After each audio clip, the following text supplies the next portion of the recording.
Hello friends, मैं मोनिका आपका अपने परिवार एग्जाम्पल में स्वागत करती हूँ। होप आप सभी बहुत अच्छे होंगे, किसी को कोई बीमारी नहीं होगी, सब बहुत एनर्जी लेके सब पढ़ रहे होंगे। क्योंकि मैंने लास्ट टॉपिक जो पढ़ाया था वो विटामिन पढ़ाया था, तो सभी ने उस पर काम किया होगा, सभी ने अपनी विटामिन्स को पूरा किया होगा और आप सब बहुत एनर्जी के साथ में आज आए होंगे।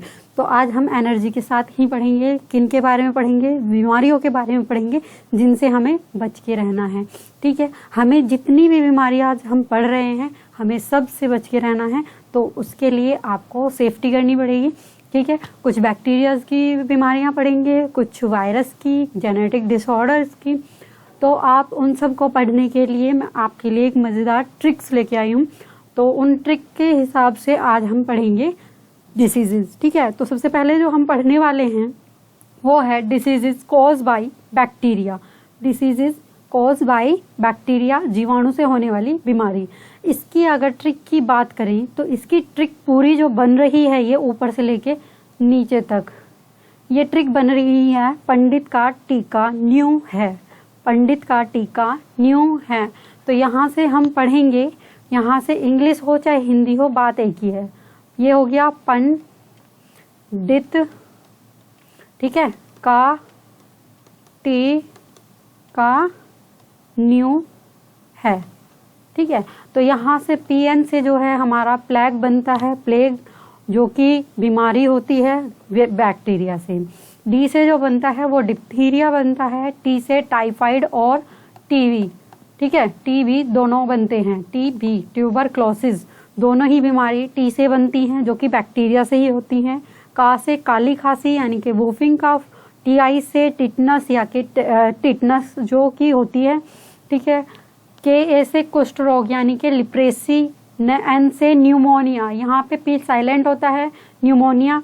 और एच से हैजा, कोलेरा। ठीक है, तो यहाँ से आपको सभी जितनी भी बैक्टीरिया से होने वाली बीमारियां हैं उनमें से कुछ बीमारियां तो आपको याद हो जाएंगी कि ये बैक्टीरिया से होती है। जैसे कि पंडित का ट्यूपन्यू में जितनी भी बीमारियां हैं अब आपको सारी याद हो जाएंगी। प्लेग, डिप्थीरिया, टाइफाइड या टीबी, वूफिंग कफ, टिटनस, लिप्रेसी, न्यूमोनिया और कोलेरा।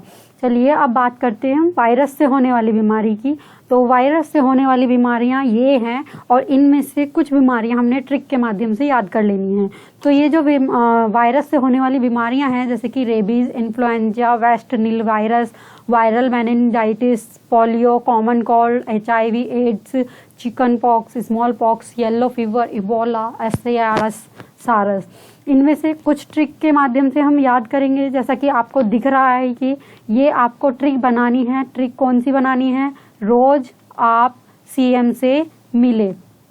ठीक है, रोज आप CM से मिले, जिसमें रोज से आपका रेबीज, A से एड्स, P से पोलियो, C से चिकनगुनिया या चिकन पॉक्स, M से मम्स और M से मीजल्स। ये जो मीजल्स होता है ये खसरा होती है, हिंदी में अगर बात करें तो खसरा। ठीक है, और ये जो मम्स होती है ये जो गाल के एक साइड से मोटा सा हो जाता है ना, ये वो वाली होती है। और बाकी सभी के बारे में आपको पता ही है। तो ये आपको वायरस से होने वाली डिसीजेस भी याद हो गई होंगी। ठीक है, 6 डिसीज यहाँ पे बताई गई हैं। Rabies, AIDS, polio, chikungunya, chicken pox, mumps और मीजल्स।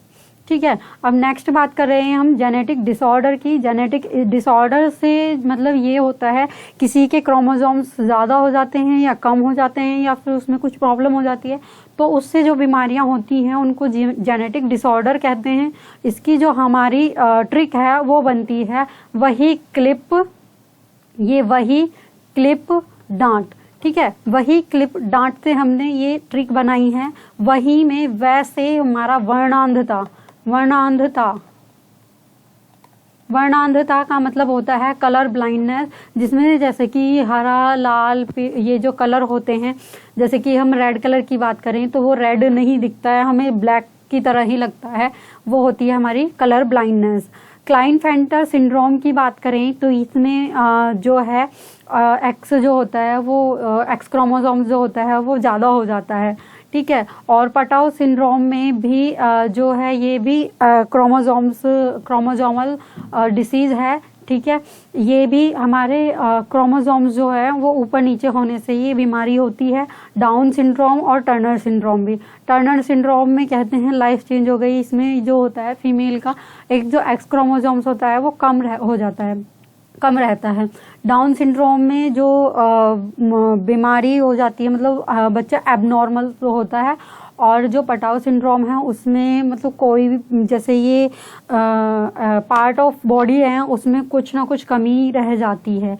तो ये सब बीमारियां हमारी किसके कारण होती हैं? ये सब बीमारियां हमारे क्रोमोसोम्स के कारण होती हैं, जिसे कि जेनेटिक डिसऑर्डर कहा जाता है।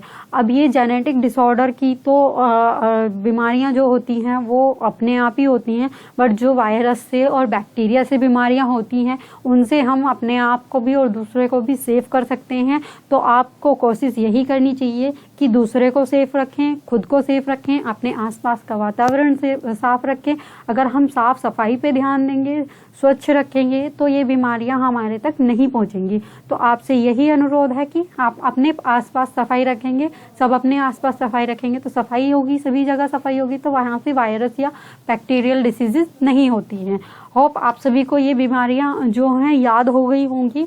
और आपको अगर ये वीडियो अच्छी लगी है तो प्लीज़ लाइक ज़रूर कर देना, शेयर ज़रूर कर देना, और जिन्होंने अभी तक सब्सक्राइब नहीं किया है वो प्लीज़ सब्सक्राइब कर देना।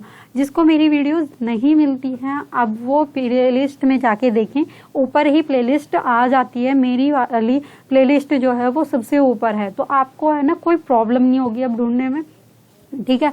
और जिन्होंने अभी तक मेरी सारी वीडियोस नहीं देखी हैं, मैंने बहुत सारी वीडियोस बना चुकी हूँ, बहुत सारे आपके टॉपिक्स पे मैंने कवर कर लिए हैं, तो आप उनको देख लीजिए। और उनसे अलग किसी सेपरेट टॉपिक पे आपको वीडियो चाहिए तो आप वो भी आप कमेंट करके लिख दीजिएगा। और लाइक ज़रूर कर देना वीडियो को, शेयर ज़रूर कर देना और सब्सक्राइब ज़रूर कर लेना जिसने नहीं किया है अभी तक, ठीक है। Thank you for watching this class. Thank you.